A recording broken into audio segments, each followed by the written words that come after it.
Okay, class, calm down. No cell phones, no texting, time to learn.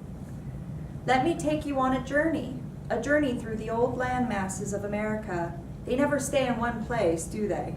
Moving, colliding, and spreading to make new land masses. Continents are continuously moving, and the history of Idaho is no exception. Let me begin in the late Proterozoic time, about 800 million years ago. For much of this time, Idaho was on the west coast, an open ocean stretching beyond its western border. Large parts of Idaho were submerged under shallow sea water during long intervals of the Paleozoic time. During the end of this era, the restlessly shifting plates assembled most of Earth's inventory of continental crust into one great supercontinent, Pangaea. And a short time later, around 200 million years ago, a rift broke the old North American continent, and the two pieces drifted apart as the new ocean basin, the Atlantic, opened between them. At first, the ocean was only a narrow gulf, but grew wider as the plates on opposite sides of the rift drew away from each other. Lava flows were erupting from this rift, forming new oceanic crust, and thus helping the breakup of Pangaea. Westward movement of the North American plate jammed the western edge of the continent squarely against the floor of the Pacific Ocean, creating thrust faults and the Rocky Mountains. At about 100 million years ago, the trench along the old coast gobbled up scattered islands, building a series of mountains on the west coast labeled Cordillera. As the North American plate moved westward, it subducted and gained small plates along the way, and still is today, resulting in a rejuvenation of the Cordillera mountain chains. Currently, in the Basin and Range area bordering South Idaho, there has been an uplift and stretch of the crust in a northwest-southeast direction. This extension began with the heating of the lithosphere by upwelling convection currents in the mantle about 16 million years ago and continues to this day. Because of this stretching, normal faults have resulted, forming scores of uplifted and downdropped blocks that form mountain ranges that separate rift valleys. Idaho is one such valley, and its history is filled with fault and volcanic activity, a perfect atmosphere for hotspots, dikes, sills, and volcanoes to form within the Owyhee Volcanics. Now, class, it's time for us to take a journey ourselves around this building to find the rocks common to this area. Find rhyolite first.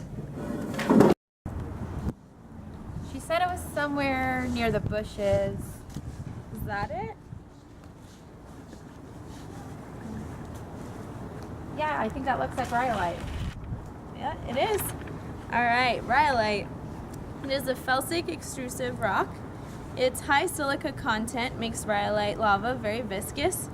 Its flows are very slow and pile up, forming lava domes. If rhyolite magma is gas-rich, it can erupt explosively, forming pumice. Rhyolite is volcanic equivalent of granite. The group it belongs in is volcanic. The color is variable, but is light-colored most of the time. Its texture is usually porphyritic, but can also be aphanitic. Its silica content is 69% to 77%, and its uses are for jewelry, cosmetics, lightweight building materials, and construction. Good job, ladies. You found it. Great job.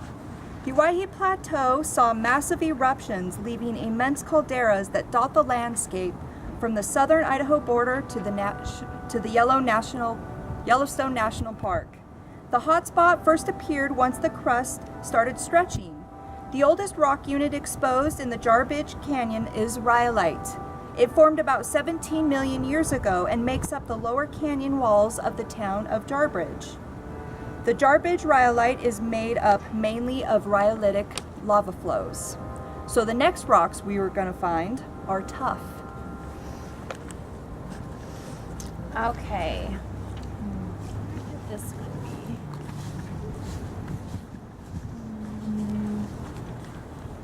Are we getting warmer? Getting warmer, ladies. Getting warmer. Oh, that looks like tough. Yeah, this is definitely tough. Okay. So volcanic tuff is very closely associated with volcanism, forms when erupting lavas are stiff and high in silica, which holds volcanic gases in bubbles rather than letting it escape. Tuff is a rock of great variety that tells geologists a lot about how they formed. If tuff beds are thick enough or hot enough, they can become strong rocks. It has a large number of pores, mostly dark colored, black, red, brown. Its compounds are basaltic or andesitic, is relatively light, but its specific weight is larger than 1. The holes in volcanic tuff occurs when dissolved gases in magma come to the surface and the freezing of those gases bubble in the rock. It helps maintain soil moisture in fade-resistant colors, non-corroding with water. Okay, so yeah, tuff. The Cougar Point Tuff Flow lies in between Murphy and Jarbidge and was deposited 11 million years ago. It was erupted explosively in stages and is named the Bruno-Jarbidge Eruptive Center. A large depression formed in the million or so years during which these eruptions were occurring, but it has since filled by lava flows and sediments. The caldera had developed as a gigantic collapsed crater because of the heavy volcanic rock. Each layer was produced from a separate eruption through long, now buried fissures. Each Cougar Point Tuff eruption blew red-hot ash high into the atmosphere, and it picked up speed and fell back to Earth. The ash was still so hot when it came to rest that the individual particles welded themselves together to form the solid rock that we now see. You can see striking rock pillars congregate in rows on the canyon walls of the lava flow. Next, we'll try to find basalt. Are you ready? Yes. Yes. Alright. She said it was somewhere where we would be sitting. It has to be somewhere else upstairs. Oh, yep.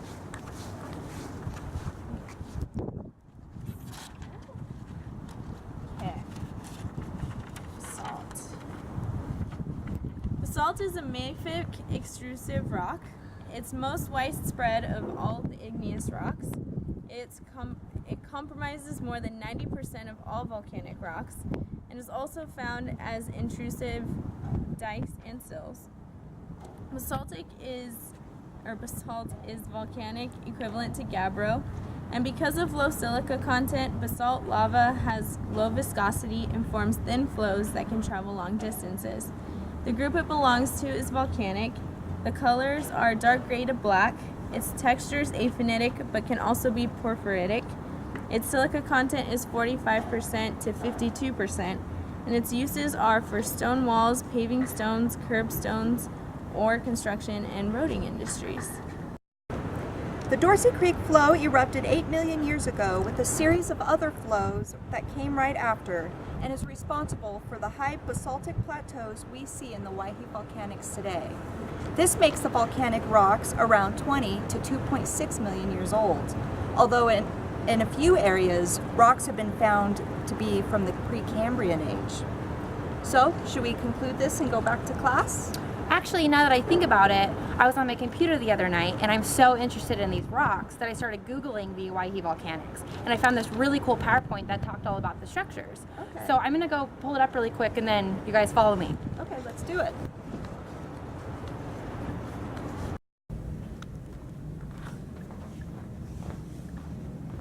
Okay, so I found it. This is the major structural features in the Owyhee Volcanics. There's lots of facts on these, so I'm just going to talk about a couple. The Big Jack Creek Wilderness, it's located on the high basalt plateaus of Owyhee County, which most of these are located on basalt plateaus. It has rugged canyons, streams, and plateaus. The Bruno-Jarbidge River Wilderness. The Jarbidge River has red volcanic cliffs, and the Bruno River is actually 50 miles long. The Little Jacks Creek Wilderness. It's on the southeast border of the Big Jack Creek, as red rhyolite and a large brown basalt dome covered with grass and sagebrush. The North Fork Owyhee Wilderness has rivers within. It has whitewater rapids that are up to class 6. The canyons are over 1,000 feet deep with sagebrush and grassland plateaus, and the largest concentration of shear-walled volcanic rhyolite and basalt canyons in the western U.S. The Owyhee River Wilderness. As the 67.3 miles is a wild river, rivers and creeks are deeply eroded into the Owyhee Plateau with deep canyons. And the Pole Creek Wilderness is located on the high rhyolite and basalt plateaus in southeast Idaho. There's not really any designated trails, and the canyons are more than 1,000 feet deep. And also, while I was in here in the GeoLab, I saw some rocks showing that's in the Owyhee Volcanics. So it's kind of cool. All right.